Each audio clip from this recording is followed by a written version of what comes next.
complace saludarlos, estar aquí en esta mañana.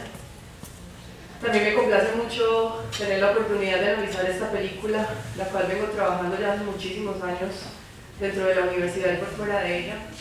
Es una película muy significativa en términos de lo que es la construcción o reconstrucción de la biografía del personaje de San Francisco de Asís. También de Clara de Asís, aunque en ella no se hace mucho énfasis en el transcurso pues, del relato. Ustedes van a observar una producción del año 1972. Es una producción de películas Paramount que además fue nominada al Oscar como mejor dirección artística en los años 70. Es una película de corte dramático, biográfica, que, digamos desde muchos puntos de vista, constituye una de las miradas más certeras y reales frente a lo que fue la vida de San Francisco de Asís. Como lo decía el profesor Luis Fernando, hay un sinnúmero de producciones, y no solamente desde el cine, sino desde muchos puntos de vista del arte, que intentan rescatar elementos esenciales de la vida de este personaje, de Francisco. Porque precisamente su vida, su forma de vida y su propuesta de vida tuvo mucha incidencia en el periodo en el que se desarrolló, que fue la Alta Edad Media. Pero sin duda alguna, como suele suceder con los grandes personajes de la historia, uno encuentra unos relatos que a veces se alejan un tanto de la realidad, puesto, por ejemplo, en la figura de San Francisco, que logró ascender a la categoría de santo, se pueden generar una cantidad, digamos, de interpretaciones, incluso de sobreinterpretaciones de lo que fue su realidad. Entonces uno encuentra películas en las que relatan hechos que realmente nunca sucedieron, en las que relatan hechos que intentan volver, digamos, el asunto mucho más relevante, o la historia de vida de San Francisco mucho más relevante, o ensalzar esa historia de vida. Lo que resalta de esta película que ustedes van a observar es que es una película que se acerca mucho a lo que fue la realidad de vida de San Francisco. Entonces, más que intentar ensalzar o volver más grande un hecho o varios hechos, lo que intenta hacer es apegarse a lo que realmente ocurrió. ¿Y por qué puedo afirmar eso? Porque una de las biografías más conocidas del santo, de Francisco, fue la biografía escrita por uno de sus compañeros, Tomás de Celano. Tomás de Celano, cuando San Francisco muere, recibe la orden del Papa Gregorio IX de relatar o redactar toda la historia de lo que él había conocido sobre San Francisco. Por eso la biografía de Tomás de Celano, que es un texto que se llama Vida Primera, hay un texto que se llama Vida Primera, otro que se llama Vida Segunda, pero en Vida Primera es donde se recogen como los relatos sobre toda la historia de San Francisco, y precisamente la película que ustedes van a observar es la película que más se acerca a esa realidad relatada por Tomás de Celano en la biografía. Por eso entonces lo que van a observar es muy cercano a lo que realmente sucedió en la vida de San Francisco. Bueno, la vida de San Francisco se desarrolla entonces finalizando el siglo XII, comenzando el siglo XIII. Básicamente la película está ubicada en el siglo XIII. En los inicios, específicamente en los inicios, a partir de 1200. Ustedes van a encontrar allí relatos muy interesantes sobre hechos y momentos específicos de la vida de San Francisco que tienen mucha relevancia histórica. Recordemos que el momento en que se desarrolla es la Edad Media. La Edad Media es un periodo que empieza en el siglo V y va hasta el siglo XV de nuestra era cristiana, y aquí nos ubicamos entonces en el siglo XIII específicamente.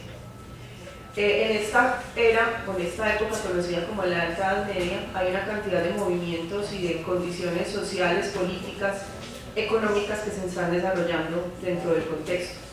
Ustedes van a observar, por ejemplo, en la película que hay un ambiente de cruzadas, hay un ambiente de guerras santas.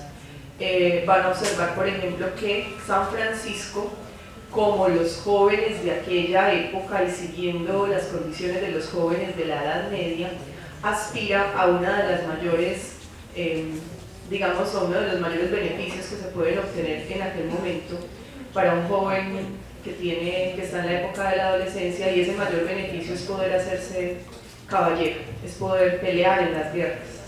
San Francisco aspira a eso, y ustedes lo van a ver allí con su armadura puesta, lo van a ver allí saliendo a caballo, lo van a ver allí, entonces regresando incluso de la guerra en condiciones de enfermedad. Entonces es importante tener en cuenta que hay una serie de elementos históricos que van a aparecer en ese contexto. Van a haber una división fuerte a nivel de la clase social, van a observar un tanto, digamos, esa opulencia y esa riqueza ensalzada y exaltada de la Iglesia Católica.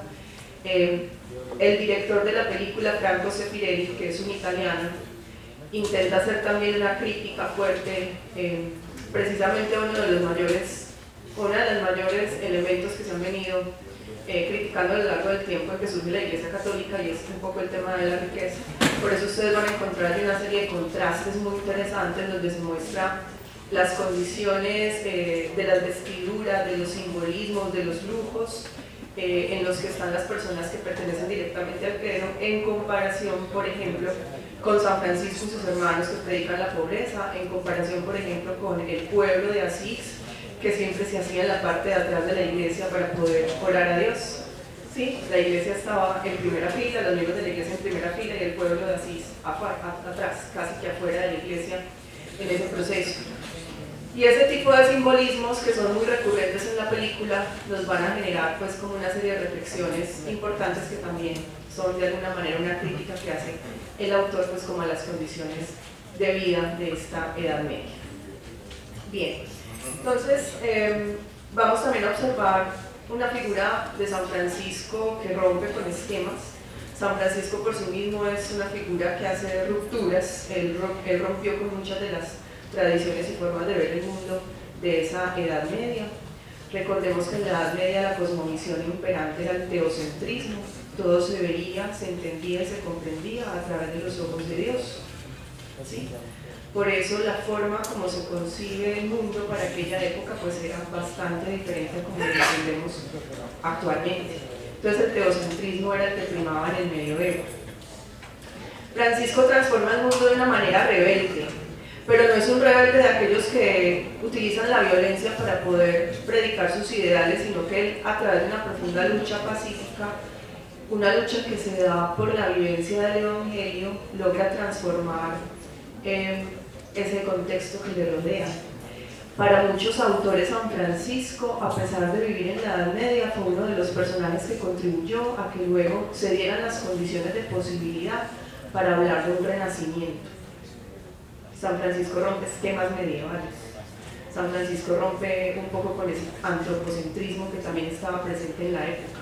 San Francisco nos habla de un diálogo fraterno con todas las criaturas, no solamente entre los seres humanos. Y allí lo vamos a ver representado en varios momentos. ¿Por qué hacer películas sobre San Francisco? ¿Qué tiene de importante, de relevante este personaje? Pues muchos asuntos. Primero, él varió significativamente las condiciones de su mundo. Rompió con el antropocentrismo, como les decía ahorita, porque habló de la fraternidad universal. Cuando en el franciscanismo se habla de fraternidad, no es solamente entre los seres humanos, es también con todas las criaturas. Qué lindo se ven hablando por celular y chateando.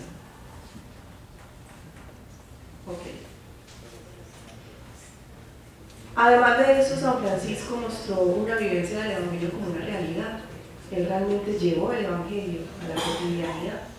Y fue una de las cosas que él más intentó mostrar e intentó, incluso que criticó directamente a la iglesia. También fue un personaje que recibió los estigmas. Recuerden que los estigmas son las heridas de Jesucristo que se plasman en el cuerpo, las 5 heridas básicamente del proceso de crucifixión. También San Francisco creó el pesebre, pues, que es una tradición que ha tomado la Iglesia Católica y que todavía hoy la tenemos. Además que se le atribuyeron un sinnúmero de milagros y, bueno, entre otras cosas creó una de las órdenes religiosas más importantes y numerosas que ha existido en la historia de la humanidad. ¿Por qué se nombra el filme Hermano Sol, Hermana Luna? ¿Cuál es como el sentido de llamarlo de esa manera? Se podría interpretar como un contraste entre lo masculino y lo femenino. El franciscanismo también es muy importante en términos de las rupturas porque rompe también con ese sentido de lo masculino que se tenía en la Edad Media. La figura de Clara de Asís permite generar ese tipo de rupturas. Y ustedes van a ver que allí el director insinúa un poco que Clara tuvo mucho que ver con la inserción de San Francisco en esa nueva forma de vida, en esa nueva perspectiva del mundo. Aunque eso no está claramente enunciado en las biografías de San Francisco, sí es importante tener en cuenta que Clara de Asís es uno de los personajes que más aporta a la construcción de un franciscanismo fuerte. Entonces la figura femenina allí aparece de una manera muy interesante. Por eso el nombre de Hermano Sol y Hermana Luna, ¿sí? Porque es el intento de ir contrastando lo masculino y lo femenino. Clara y Francisco cumplen un papel vital en la historia de la formación de la orden. Hay una obra muy bonita de San Francisco de Asís que es de su autoría. Mucha gente le atribuye a San Francisco la famosa oración por la paz. ¿La conocen? Resulta que la oración por la paz no es una oración escrita por San Francisco, es una oración franciscana tomada por los franciscanos, pero no es escrita por San Francisco. Incluso no se tiene conocimiento específico de quién es su autor. Pero lo que sí se sabe con certeza es que él compuso uno de los cánticos más bellos, que incluso algunos lo consideran una de las poesías que da inicio al Renacimiento italiano, y es el Cántico de las Criaturas. Lo compone en varios momentos de su vida. Y el Cántico de las Criaturas tiene una condición especial, y es que se da en pares de masculino y femenino. Entonces en el Cántico de las Criaturas uno ve que él alaba a la luna, a las estrellas, al viento, al agua, al fuego, a la madre tierra. Sí, es un asunto de la masculinidad y la feminidad. De alguna manera, retomar el nombre de Hermano Sol y Hermana Luna también apunta a eso, ¿cierto? A resaltar esas dos figuras y a buscar ese contraste y esa relación de diálogo entre lo masculino y lo femenino. Van a ver ustedes en la primera escena, al inicio de la película, que San Francisco entra a la ciudad de Asís como tambaleando, enfermo. Este es un momento importante de la historia de este personaje porque a partir de allí comienzan a generarse en una cantidad de procesos que van a facilitar su cambio de vida. Yo creo que todos hemos escuchado que San Francisco en la primera parte de su vida fue un joven común y corriente, que seguía pues como todas las banalidades de su época. En esa época a los jóvenes les gustaba tomar, beber, contratar mujeres de muy buena reputación, les encantaba estar en los burdeles de la época, les encantaba gastarse el dinero con los amigos, buscando placeres mundanos, y eso era lo que hacía San Francisco, así de sencillo. Precisamente eso es una de las cosas más interesantes de este personaje, porque él muestra que cualquier persona puede tomar una decisión radical sobre su vida y hacer cosas completamente nuevas, y eso fue lo que hizo. Imagínense lo que puede sentir un ser humano cuando se enfrenta a un tema tan complicado como la guerra. En la primera escena que ustedes van a ver, él regresa de una batalla, ¿sí? Una batalla que se da cerca de Asís. Recuerden que las batallas en aquella época eran guerras religiosas y se daban básicamente entre musulmanes y cristianos. Él regresa de una batalla y eso es uno de los momentos que marca su vida, porque obviamente el enfrentarse a la guerra, el ver la muerte de personas, incluso el tener que matar a otras personas, porque es la condición de la batalla, tiene que generar en el ser humano incluso una crisis de carácter existencial. Y eso es lo que le pasa a San Francisco. A partir de ahí él empieza a pensar que la vida no puede ser eso, que la vida tiene que tener otro sentido diferente. Y es entonces cuando toma la decisión de cambiar. A él le pasan varias cosas que lo llevan como a ese punto límite. Una es que cae en una enfermedad, que también la van a observar al principio de la película. Estuvo enfermo más o menos un año de su vida, no sabemos específicamente de qué o qué tuvo. También sabemos que él fue prisionero de guerra. Él también estuvo más o menos un año como prisionero de guerra. No se sabe a ciencia cierta qué le pasó durante ese proceso, pero uno supone que debe ser un momento muy complejo de la vida. Luego tiene algunas visiones que Dios le regala, que le permiten como comenzar a reevaluar lo que estaba haciendo con su existencia. Y eso, entre otras cosas, hay otra cosa importante que no aparece directamente allí, pero sí se intenta mostrar, y es el encuentro con el leproso. La lepra en esta época era una enfermedad pues terrible, incurable, la gente creía que era contagiosa. Entonces los leprosos, ¿saben qué es la lepra? ¿Sí? Es una enfermedad en la que la gente empieza a perder partes de su piel, incluso llega momentos en que se le empiezan a caer partes de los dedos, ¿cierto? De la nariz, de otros lugares del cuerpo. Una enfermedad terrible.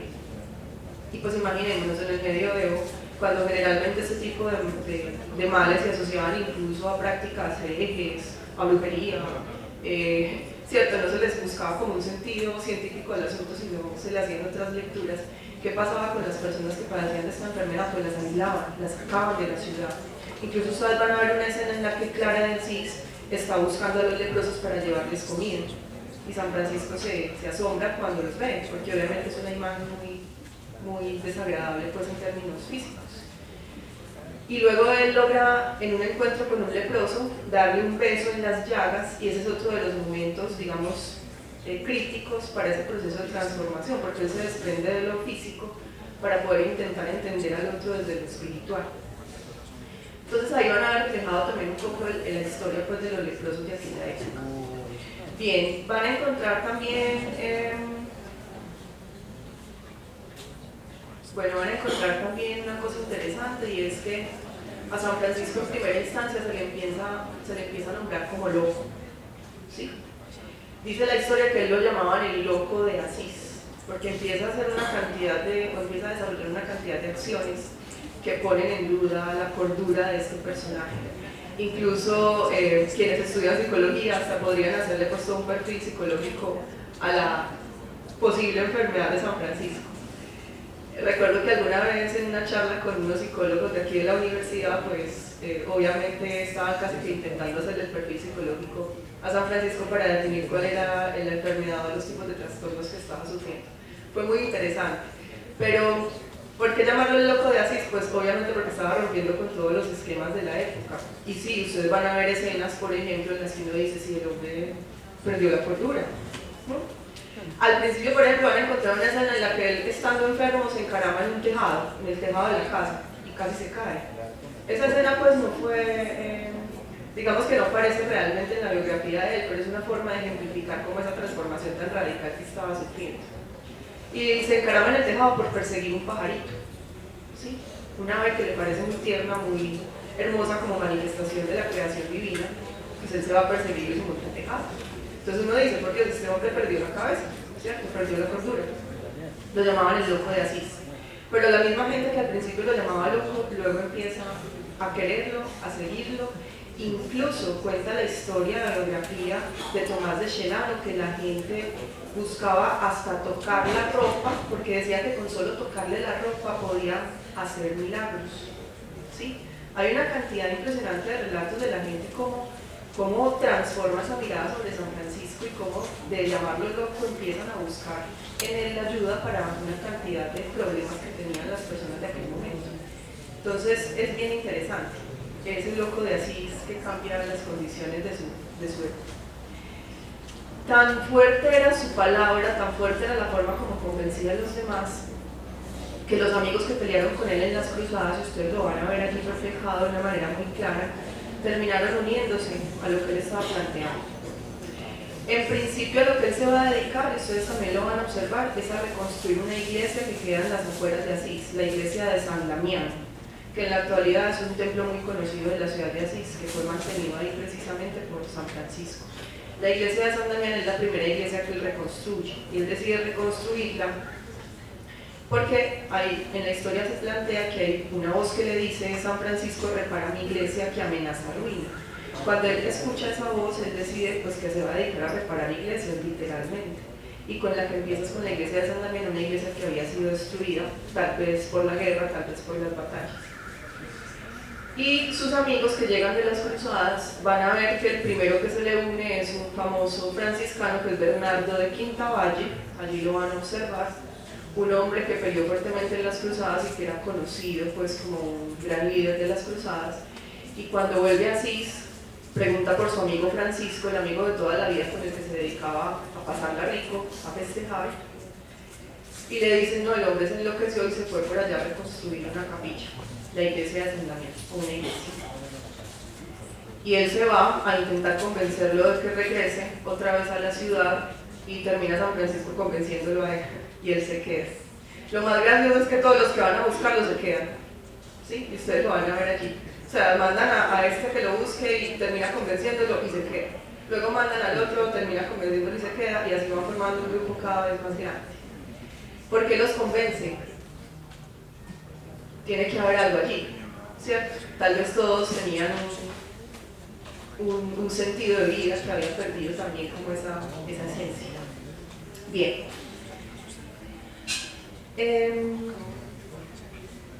Bueno, entonces como les decía, la iglesia de San Damián tiene un papel vital en toda esta historia que vamos a observar. También quiero resaltar dos papeles, el papel del padre y de la madre, Pedro Bernardone o Pietro di Bernardone y Pica Borlemón de Bernardone. Ahí van a encontrar claramente la figura del padre y la madre.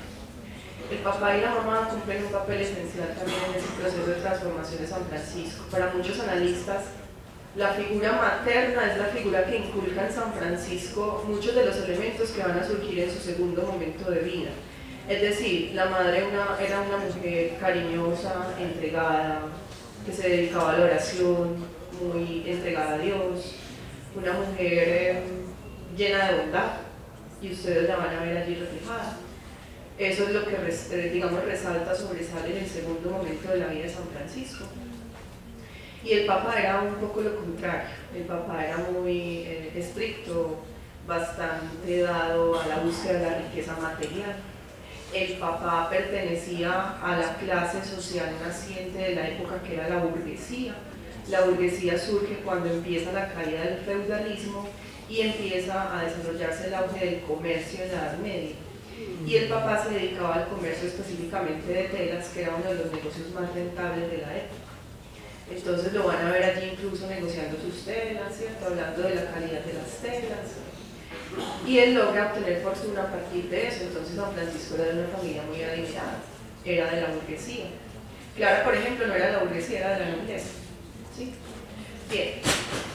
Entonces, del padre, digamos que se puede resaltar la herencia de San Francisco, pero en la primera etapa de su vida. San Francisco era una persona que le gustaba vestir de manera suntuosa, que le gustaba gastar dinero, que le gustaba tenerlo todo. Entonces, para muchos la primera etapa de su vida tiene más relación con la figura paterna, la segunda etapa de su vida tiene más relación con la figura materna, y eso ustedes lo van a ver allí reflejado. La mamá de Francisco era de origen francés, por eso al principio la van a escuchar pues, hablar en este idioma, y el papá pues era de origen italiano.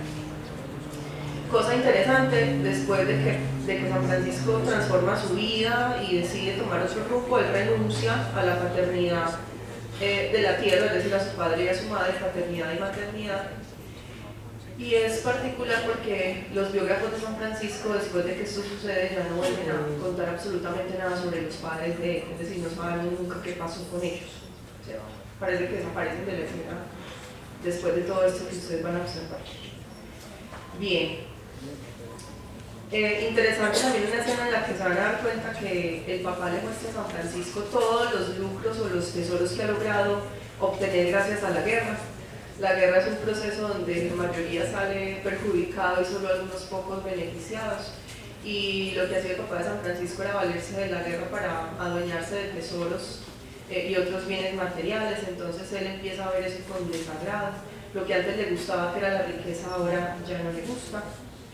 También hay una parte importante de la película donde San Francisco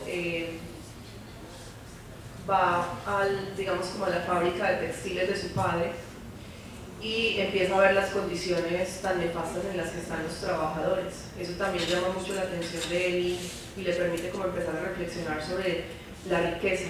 Entonces hay un momento en el que él va a rechazar completamente la riqueza material y va a optar más por una riqueza de tipo espiritual.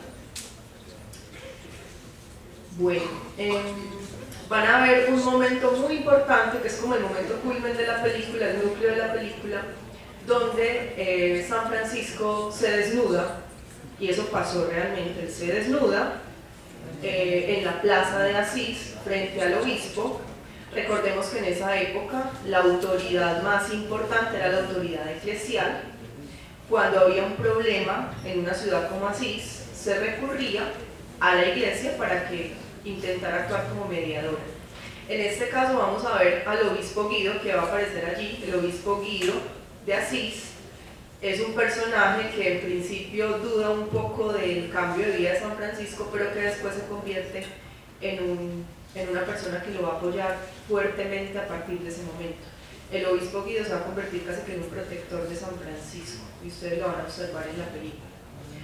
¿Por qué se desnuda? Porque el papá lo lleva ante el obispo a la plaza pública, que era donde se exponían a los que estaban haciendo mal las cosas, y entonces él lo acusa porque él desperdicia la riqueza, el dinero, que la familia le ha dado. Eso sucede después de una escena en la que San Francisco está arrojando las telas y la riqueza de su papá por la ventana de la casa, porque considera que eso no es necesario, ¿cierto? Le dice: papá, libérate de las riquezas materiales, y empieza a tirar todo por la ventana. ¿Qué sucede entonces? El papá lo lleva ante el obispo porque dice: este muchacho se me salió de las manos, se enloqueció, no sé qué hacer con él, que la autoridad de la iglesia sea la que decide. Entonces él ahí, en una renuncia a lo terrenal, se quita toda la ropa, se lo devuelve, le devuelve todo a su padre y le dice: a partir de ahora yo no soy hijo tuyo, soy hijo de Dios, he vuelto a nacer, ¿cierto?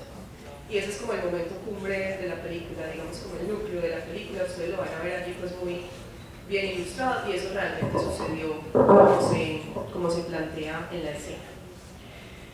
Bien, ya pues como para ir cerrando,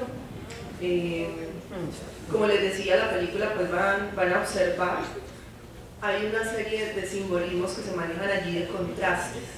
Les invito a que observen con mucho detenimiento una escena muy interesante que van a encontrar, y es cuando San Francisco en el año 1209 va a audiencia con el Papa Inocencio III. ¿Sí? Es una escena supremamente llamativa en términos de lo simbólico, de lo que muestra, porque hay un contraste tremendamente fuerte entre la pobreza y la riqueza. Entonces ustedes van a ver allí el relato de cómo sucede o cómo acontece ese encuentro. En la Edad Media, a muchas personas que no estaban a favor de la iglesia o que iban en contra de lo que la iglesia predicaba, se les acusaba de herejes. Las herejías fueron uno de los, digamos, de las formas o de las excusas o de las razones por las cuales muchas personas fueron castigadas fuertemente en la Edad Media. Entonces, ¿qué pasó? Digamos que Francisco, con eso que estaba intentando hacer, pudiera haber sido considerado como un hereje, ¿sí? En tanto estaba desafiando, por ejemplo, temas como la riqueza y la vivencia de la pobreza del Evangelio. Pero él lo que hace para evitar ese tipo de problemas, y bueno, uno podría decir que, o deducir que así fue, que él lo hizo de manera estratégica, pero también lo hizo porque era necesario, él va donde el Papa. Es decir, para evitarse el hecho de que lo acusen de hereje, él va donde el Papa, y entonces al Papa le pide permiso para seguir haciendo lo que él está haciendo con sus hermanos, que es predicar la pobreza, que es buscar alimento para los pobres, que es cuidar a los leprosos, que es cantar, que es orar, que es alabar a las criaturas. Y el Padre el Papa le da su bendición. Allí lo van a ver. Entonces, allí, en ese momento específico, que es el encuentro de Francisco con el Papa Inocencio III, es cuando nace la orden franciscana. Estamos hablando del año 1209. Bien. También van a ver un momento en que San Francisco se reencuentra con Bernardo de Quintavalle, con su amigo, y él le muestra una piedra angular. Es muy interesante porque la piedra angular siempre ha sido como ese punto sobre el cual se construye la iglesia. Francisco entonces se refiere a esa piedra angular cuando habla con Bernardo, en referencia pues como a la reconstrucción de la iglesia de San Damián, además porque la iglesia para la Edad Media, y específicamente para la Edad Media, estaba perdiendo mucha fuerza y credibilidad, y muchos consideran que San Francisco con sus hermanos franciscanos fueron un movimiento que permitió revitalizar esa iglesia católica de aquel entonces. Entonces la figura de la piedra angular es un simbolismo bien interesante porque nos habla de la reconstrucción de una iglesia que amenazaba ruinas o que estaba en decadencia. Importante otra cosa que ustedes van a ver en la película: los franciscanos son comunidad de la ciudad, ¿sí? Desde el siglo VI existían las órdenes monásticas en el mundo, los monjes, los que viven en los monasterios, pero ellos siempre se dedicaron a una vida de contemplación, de oración, de lectura y de encierro. Entonces los monjes de las órdenes religiosas estaban encerrados, aislados. Los franciscanos y otra orden que surge por esa misma época, que son los dominicos, son órdenes de la ciudad, sobre todo los franciscanos. Entonces ustedes van a ver a San Francisco caminando por la ciudad cantando, pidiendo comida, y lo van a observar allí, interactuando con la gente. Eso es muy importante porque eso rompe también otro esquema de la época y era el aislamiento en que vivían las órdenes religiosas. Los franciscanos por primera vez se convierten en una orden cívica, es decir, una orden de la ciudad. Bueno, también van a encontrar en ese momento en que San Francisco está caminando con sus amigos o con sus hermanos por la ciudad de Asís, un diálogo que él tiene con uno de sus compañeros que es Jerónimo. Jerónimo es uno de los primeros amigos que se le une, y un día caminando por la ciudad él observa a una mujer y le parece muy bonita, le gusta.